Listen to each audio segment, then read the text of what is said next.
Você aguentaria ser vigiada e controlada para alcançar fama, sucesso ou qualquer outra coisa que fosse muito valiosa para você? É uma decisão bem arriscada, mas foi por isso que passou Mariah Carey, uma das cantoras pop mais importantes da cultura americana dos últimos 30 anos. Ela iniciou uma relação amorosa com seu então chefe, que virou um casamento real e profissional, que deixou marcas profundas na vida dela e que volta e meia é lembrado até hoje, mesmo ele já tendo se separado há quase 30 anos. Fala, amizade, tudo bem com vocês? Eu sou a Luana e esse aqui é o Fundo do Baú, o nosso canal para relembrar fatos da cultura pop dos anos 90 e 2000 aqui do Brasil e do exterior. A história que a gente vai contar hoje começa lá no ano de 1989 com a Mariah Carey, então com 19 anos ali, no finalzinho da sua adolescência, batalhando desde muito nova para conseguir ser uma cantora no disputadíssimo mercado fonográfico americano, um dos mais poderosos do mundo. Bom, a gente está falando de uma época onde existiam pouquíssimas gravadoras e conseguir ser famoso naquela época era muito difícil. Chegar perto de um chefão de uma dessas poucas gravadoras que existiam era mais difícil ainda, considerado um super golpe de sorte, que foi o que aconteceu com a protagonista da nossa história. Mariah deu a sorte de conhecer naquele ano o homem mais poderoso da indústria musical daquela época, o Tommy Mottola, que era presidente da Sony Music Entertainment, que era a maior gravadora do mundo naquela época. Eles estavam em uma festa e a Mariah conseguiu chegar próxima do Tommy Mottola e entregar para ele uma fita demo com algumas gravações ali mostrando o potencial vocal que ela tinha. Mais tarde o Tommy ouviu essas fitas e ficou encantado com a voz da Mariah e com faro para revelar novos artistas, ele ficou obcecado por ela e ficou procurando Mariah por várias semanas até conseguir encontrá-la, chamá-la para uma reunião e aí então ela assina um contrato e se torna funcionária da Sony Music. Mas a relação entre eles não ficou ali só de chefe e funcionária. Eles começaram a engatar um romance logo depois que o primeiro CD que Mariah lançou pela Sony, gravadora de Tommy, que foi auto-intitulado Mariah Carey, foi lançado em 1991 e arrebatou as paradas mundiais. O disco ficou 11 semanas consecutivas na parada da Billboard, a mais importante da indústria musical. Na época, a Mariah tinha 19 anos e o Tommy já tinha 39. Bom, aqui a gente já pode especular que essa diferença de idade vai fazer muita diferença lá na frente, quando a gente começar a entender melhor como foi a relação entre o Tommy e a Mariah. É bem complexo a gente pensar aqui na relação entre uma garota de 19 anos, que ainda está começando a viver a sua vida, ainda não aprendeu muitas coisas, está descobrindo o mundo, e um cara já super experiente e mais poderoso e milionário. Em 1993, eles enfim resolvem subir ao altar, com Mariah tendo direito a usar um belo vestido de noiva bem bufante, com um véu comprido, bem à moda da época. E eles imediatamente se tornaram um casal sensação, né? A imprensa tinha muita curiosidade em acompanhar a vida dos dois, principalmente por ela ser a cantora do momento, bem no início dos anos 90, e ele ser um chefão poderoso de gravadora. Fora também porque Mariah realmente se mostrou uma artista completa. Todos os álbuns que ela lançou enquanto esteve casada com Tommy, que foram cerca de 4 álbuns, todos alcançaram o topo das paradas, vendeu absurdamente no mundo inteiro e Mariah ganhou vários Grammys e outras premiações super importantes do meio da música, além de ter virado também um sucesso comercial e publicitário.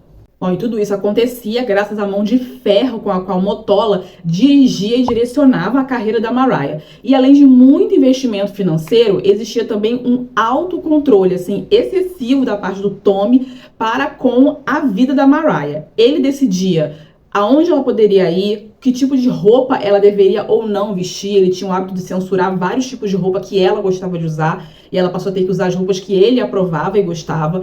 Ele também que decidia com quais artistas ela deveria trabalhar e até o timbre de voz que ela deveria usar nas suas músicas. Bom, e ela, como artista, não tinha liberdade sobre o processo criativo da sua obra, né? E isso deve ter sido bastante difícil para ela, porque geralmente o que os artistas dizem é que eles se sentem muito mais verdadeiros quando eles podem colocar tudo que eles têm para fora de uma forma muito livre. A Mariah não tinha isso, né? Ela estava ali amarrada em uma relação bastante controladora e abusiva. E a relação de marido e mulher, que quem vivia fora da relação não sabia, era ainda mais abusiva. A Mariah contou, né, alguns momentos vividos nessa relação no decorrer dos anos, em algumas entrevistas, e também na biografia que ela lançou em 2020, chamada The Meaning of Mariah Carey. Ela definiu a vida dela nesse casamento como a vida em um cativeiro. Ela disse que vivia numa casa que era vigiada por câmeras, por seguranças armados, que ela não tinha liberdade de, por exemplo, ir a um salão de beleza com uma amiga e nem sequer podia falar com pessoas que não fossem autorizadas pelo marido.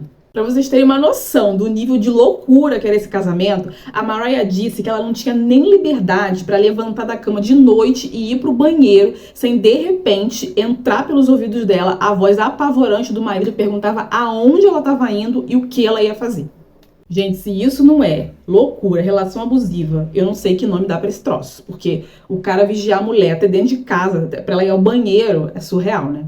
E aí é claro, né, que é natural que muita gente questionasse a Mariah do porquê ela resolveu entrar nessa relação com um homem tão mais velho e poderoso, que poderia, sim, exercer um controle ali, um poder sobre ela. Principalmente porque ela mesma chegou a dizer que já naquela época, quando ela conheceu o Tommy Mottola, ela não era uma pessoa que acreditava na instituição do casamento, né? Ela não acreditava 100% que casamento era uma coisa ok.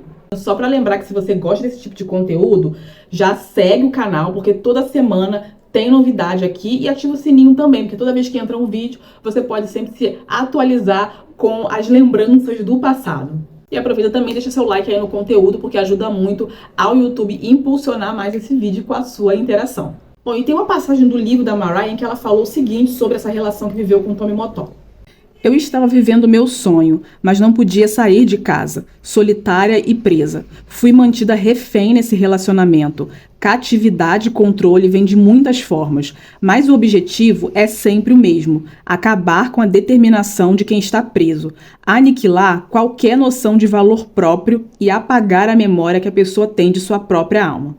Em outro momento do livro, a Mariah deu uma declaração ainda mais forte. Ela diz que nunca sentiu atração física e sexual muito forte pelo Tommy Mottola e que o casamento foi movido por uma necessidade que ela tinha naquela época de se sentir protegida. Porque ela era muito jovem, vinha de uma família um pouco complicada e disfuncional, ela se sentia sozinha. Então ela viu naquele cara mais velho e poderoso alguém que poderia dar segurança para ela, uma segurança familiar que ela não sentia naquele momento. E para ela, a felicidade não era o principal objetivo. Ela queria, antes de tudo, garantir que ela teria uma carreira para garantir que ela se mantivesse viva, porque a arte era o ar que a Mariah respirava. Então ela disse que a felicidade pessoal era secundária para ela. Só que a Mariah teve que encarar muito mais do que um casamento sem amor. Ela teve que encarar uma vigilância total, 24 horas por dia, do tempo em que ficou casada com o Tommy. Ela contou de uma gravação que ela estava fazendo com alguns amigos em estúdio e que nesse dia ela resolveu dar uma fugida com uma rapper amiga dela, a Da Bra, para irem comprar uma batata frita na esquina. E ela disse que a amiga ficou apavorada com a situação porque o celular da Mariah não parava de tocar, porque ela conseguiu fugir da vigilância e saiu dirigindo o carro dela só com a amiga. E aí um outro rapper que estava lá no estúdio ligou pra Mariah e disse: olha, melhor você voltar porque a coisa aqui tá estranha. E essa amiga dela, né, essa rapper, a Da Bra, disse que ficou impressionada pelo fato de ela ser Mariah Carey e não poder ter a liberdade de ir pra onde ela quisesse. E que aquele casamento estava errado e que a Mariah tinha que sair daquilo ali correndo. Bom, essa história da Mariah, ela é mais comum do que se pensa, principalmente nesse ambiente de Hollywood. Só que naquela época, as mulheres não se sentiam encorajadas em falar abertamente sobre o que elas estavam sentindo. Tanto que ninguém na época imaginava que a Mariah sofria esse tipo de relação abusiva no casamento dela com o Tommy Mottola, porque na frente das câmeras a vida era muito bonita, eles eram um casal que posavam perfeitamente para as fotos. Só que se as mulheres naquela época falassem sobre isso, muito provavelmente elas seriam descredibilizadas, né? Muita gente ia achar que ela estava mentindo, ia dar razão pro homem e dizer, ela tá lá porque ela quer, porque ela é uma interesseira, ela pode ir embora a hora que ela quiser. Depois que se separou de Tommy Mottola em 1998, a Mariah entrou no estúdio, colocou toda a alma dela em um disco que ela queria que fosse do jeito dela. Ela cantou com o timbre de voz que ela queria cantar, utilizou os estilos musicais que ela gostaria de trabalhar, chamou pessoas que ela também admirava e queria trabalhar. Enfim, ela pôde pela primeira vez em muito tempo se expressar livremente na sua arte, na sua forma de criar a sua arte. Mas a verdade é que essa relação deixou marcas muito profundas na Mariah e ela demorou muito tempo para se recuperar. Durante muitos anos ela sofreu com distúrbios alimentares, com aumento e perda de peso e outras questões emocionais, até ela reencontrar o amor nos braços do cantor Luís Miguel, com quem ela viveu uma relação intensa. Mas isso aí é história para outro vídeo, né? Mas e o Tommy Mottola? Ele falou sobre isso? A versão dele da história? Bom, ele também escreveu uma biografia, e nessa biografia ele cita o seu relacionamento com a Mariah. E lá, olha só que curioso, ele pede perdão a Mariah, ele reconhece que foi um marido extremamente controlador, e ele pede perdão pra ela, diz que ele admite que a relação deles foi inapropriada, indevida, e que ele fez o que fez porque ele acreditava que era o melhor pra carreira dela. Ou seja, ele quis posar de santinho e dizer que ele só fez tudo aquilo pensando no bem dela. E a Mariah, como a gente sabe, seguiu a vida dela, teve alguns relacionamentos, teve um casamento com o rapper Nick Cannon, que fez ela se transformar em mãe dos gêmeos Monroe e Mo Rocca.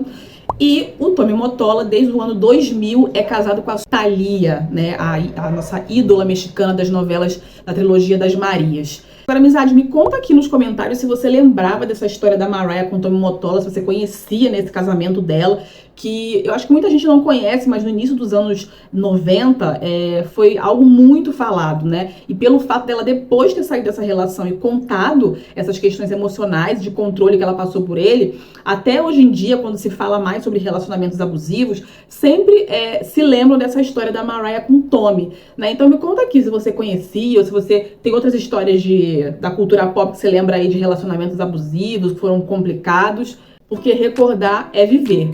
Beijinhos!